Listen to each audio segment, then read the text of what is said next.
দেখেছি এই পৃথিবীর লাখো কোটি মানুষ নিজেকে অসহায় মনে করে, লাখো কোটি মানুষ নিজেকে দুঃখী মনে করে, নিজেকে অভাগা মনে করে।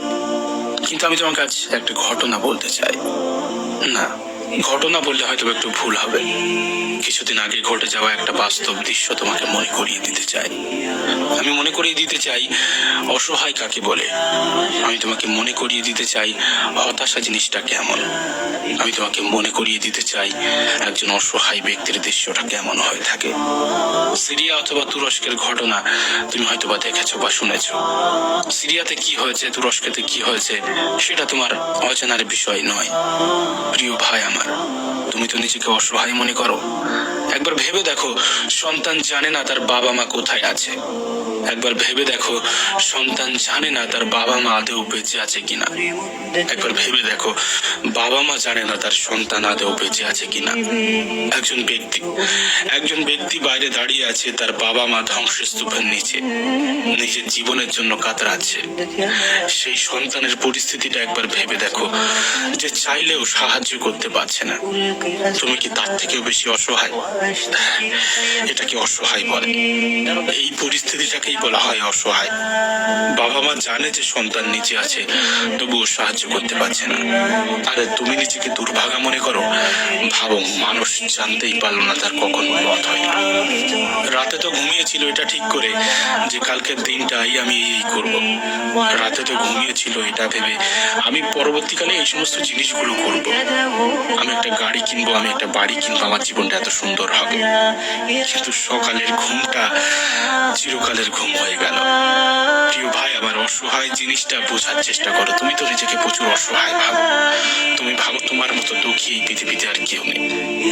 একবার ভাবো, মানুষ সকালে ঘুম থেকে উঠে দেখে সারা পৃথিবীটা তার কাছে পরিবর্তন হয়ে গেছে।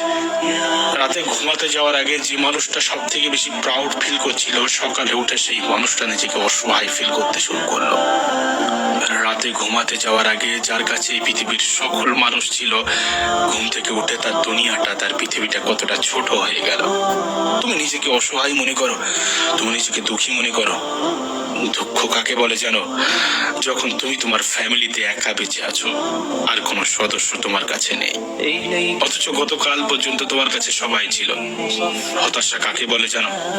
যখন তুমি 1.5 ঘন্টা 2 ঘন্টা থেকে শুরু করে 2 দিন পর্যন্ত একটা ধ্বংসস্তূপের নিচে বসে আছো, তোমার কাছে কোনো উপায় নেই। তুমি চাইলেও তুমি কিছু করতে পারছো না। তোমার বেঁচে থাকতে ইচ্ছা হচ্ছে। এটাকে বলে অসহায়। এরকম হাজারো দৃশ্য তুরস্ক এবং সিরিয়াতে ফুটে উঠেছে। হাজারো মা তার সন্তানকে হারিয়েছে, হাজারো বাবা তার সন্তানকে হারিয়েছে, হাজারো সন্তান তার বাবাকে হারিয়েছে, হাজারো সন্তান তার মাকে হারিয়েছে। প্রিয় ভাই আমার, নিজেকে অসহায় অথবা দুঃখী ভাবা বন্ধ করো। তোমার রব তোমাকে যতটা দিয়েছে সেটাকে অ্যাকসেপ্ট করো। তুমি নিজেকে এমন ভাবো যেন তোমার থেকে দুঃখী পৃথিবীতে আর কেউ নেই। না, একবার ভেবে দেখো, তুমি যদি এখন তুরস্কে থাকতে, তোমার পিতামাতা যদি ধ্বংসস্তূপের নিচে থাকতো, আর তুমি জানো যে তোমার পিতামাতা ধ্বংসস্তূপের নিচে আছে, তোমাকে ডাকছে, তোমার কাছে সাহায্য চাইছে, তুমি তা সত্ত্বেও কিছু করতে পারছো না, তুমি নিজেকে সেই মুহূর্তে কতটা অসহায় ফিল করবে? হ্যাঁ, এটা কি বলা হয় আসল অসহায়। তোমাকে আমি বারবার একটা কথাই বলবো, তুমি কতটা সুখী তুমি নিজেও জানো না। তোমার রব তোমাকে কতটা দিয়েছে তুমি নিজেও জানো না। শুকরিয়া আদায় করো সেই রবের যে তোমাকে এতটা সুখে রেখেছে।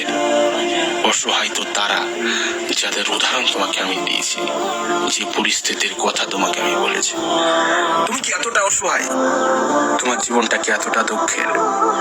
না, তুমি যতটা নিজেকে অসহায় ভাবো ততটা তুমি নও। আসলে তুমি অভিনয় করো, তুমি অভিনয় করো। এই সমস্ত ঘটনার কাছে তোমার ঘটনা তুচ্ছ। শোনো, নিজেকে যদি প্রচুর দুঃখী মনে হয়, নিজেকে যদি মনে হয় যে আমি অসহায়, দেখো এই দৃশ্যগুলো দেখো। যে পৃথিবী তার কাছে এতটা সুন্দর মনে হচ্ছিল, পরের দিন দেখে সেই পৃথিবী এক অন্য রূপ নিয়েছে। প্রিয় ভাই আমার, তুলনা করো সেই সমস্ত মানুষের সাথে, তুলনা করো। তুমি তো তুলনা করতে ভালোবাসো। তুমি তো নিজের জীবনের দুঃখগুলোকে বাড়িয়েছো তুলনা করে করে। তুমি তো নিজের জীবনের হতাশাগুলোকে বাড়িয়েছো তুলনা করে করে। তাহলে তুলনা করো সেই সমস্ত মানুষের সাথে যারা আজ অসহায় ফিল করছে। যে গতকাল পর্যন্ত কোটিপতি ছিল, সকালে উঠে সে ভিখারি হয়ে গিয়েছে। এই পৃথিবীতে সমস্ত কিছুই সম্ভব, কখন কি হয়ে যাবে কেউ বলতে পারে না।